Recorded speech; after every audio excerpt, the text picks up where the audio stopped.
నా తండ్రి నా కన్నీరు ఎంత చూసుంటాడు. ఒక్కోసారి నిందలు, అవమానాలు. మందిరం జరిగేటప్పుడు గత సంవత్సరంలో మందిరం పని జరిగేటప్పుడు ఎన్నో మార్లు బ్రతుకుతానో చనిపోతానో తెలియని పరిస్థితిలోకి వెళ్ళిపోయాను. చుట్టూ శత్రు సమూహం ఆవరించినటువంటి అపవిత్ర ఆత్మలో ఒక్కరోజు నిద్రపోకపోతేనే నా జీవితం, నా బ్రతుకు చెల్లభిన్నంగా అయిపోతుంది. 2 నెలలు కంటికి నిద్ర లేకపోయినా, కాలికి సత్తు లేకపోయినా నా తండ్రి నిలబెట్టుకొని ఇంత మందిరం కడతానికి మిమ్మల్ని కూడా వాడుకొని మిమ్మల్ని నాతో పాటు కలిపి నడిపించి ఇంత పరిచర్య చేశాడు. ఇది ఊహకు మించిన కార్యం కదా. ఇంతకు మించినటువంటి ఘనత ఏం కావాలి? నేను చదువును బట్టి, ఒకవేళ నాకు తెలిసిన పని, నేను చేసుకున్న పనిని బట్టి ఒకవేళ నేను పని చేస్తే కొంతవరకు డబ్బు సంపాదించేవాడినేమో, కానీ ఈ తృప్తి నాకు మిగిలేది కాదు.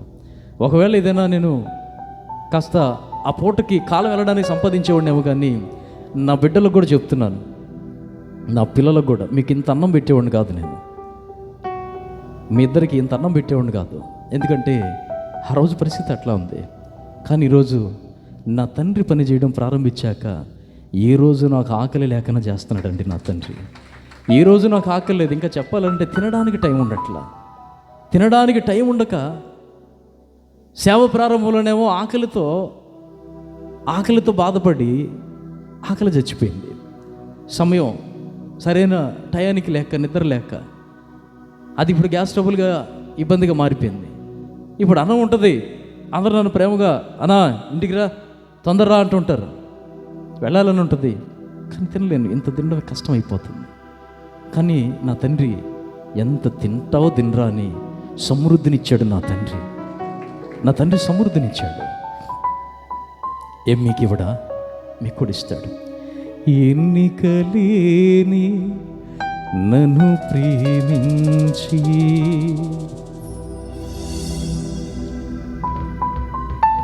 లోకము నుండి నన్ను వేరుపరచి నీ సన్నిధిలో, నీ కౌగిలిలో నిత్యము నిలువగా పిలిచావు. మలిన బ్రతుకును నూతన పరచి, మలిన బ్రతుకును నూతన పరచి పరిమళ సువాసనగా నన్ను మార్చినావు. హల్లెలూయా యేసయ్యా, మది గెలిచావు లోకాన్ని మరిచేంతలా. వీణోళ్ళ కొనియాడినా ఆశయి తీరదే, ఇంత గణపరచినా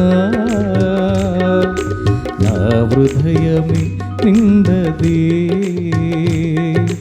నజరేయుడా యేసయ్యా, నీ స్తుతి తప్ప ఆనందమే లేదుగా.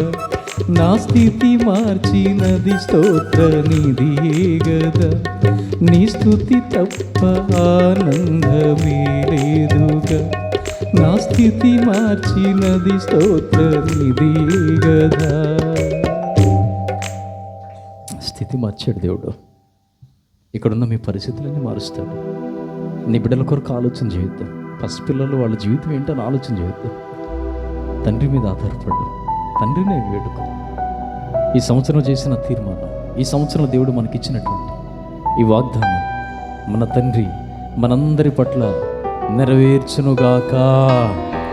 ఇప్పుడు చెప్పిన ప్రతి మాట నా తండ్రి అందరి జీవితాల్లో కృప చూపి అట్టి ఆశీర్వాదములు కలిగించుదురుగాక. ఆమేన్.